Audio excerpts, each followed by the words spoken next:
Историјата научи дека секогаш кога одбиваме да го браниме наследството на цивилизацијата, колку е да е несовршена, кога одбиваме да се бориме против тиранијата и агресијата, последиците за човештво се дури и полоши од војната.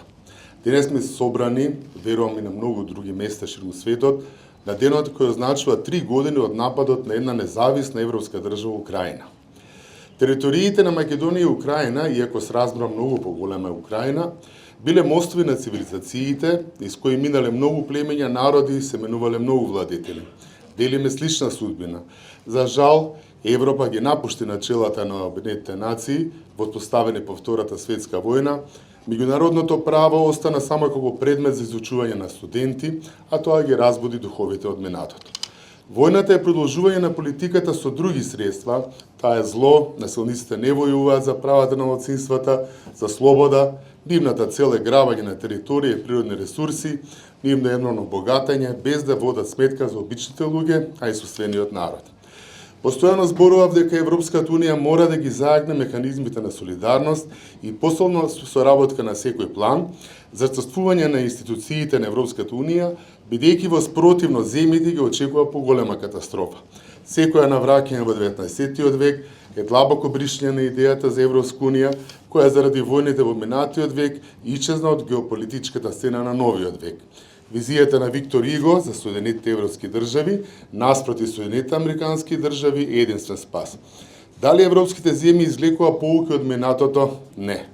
Падот на Украина би значил и пад на Европа. Украина 3 години ја води последната битка за стариот континент. Дали Европа е единствена во поддршката на Украина? Не. Денес се очуваме со преговори за пирање на војната без вклучување на Европа, на чие тло се води таа војна. Светот е опасно место не поради оние што прават зло, туку поради оние кои гледат и не прават ништо, се зборовите на Алберт Ајнштајн. Што ќе се случеше, секогаш се прашувам, доколку храбриот украински народ во овие 3 години не успеа да се одбрани. Наред ќе дојде и други европски земји, ќе се осоколеше агресорот. За жал, булдожер дипломатијата за прифаќање на моменталната војна состојба, како предлог за решавање на војната на Украина, ќе значи само приведен мир. Го видовме тоа со војните по распадот на Југославија. Секоја промена на границите е вовед во нови идни војни за ресурси и територии.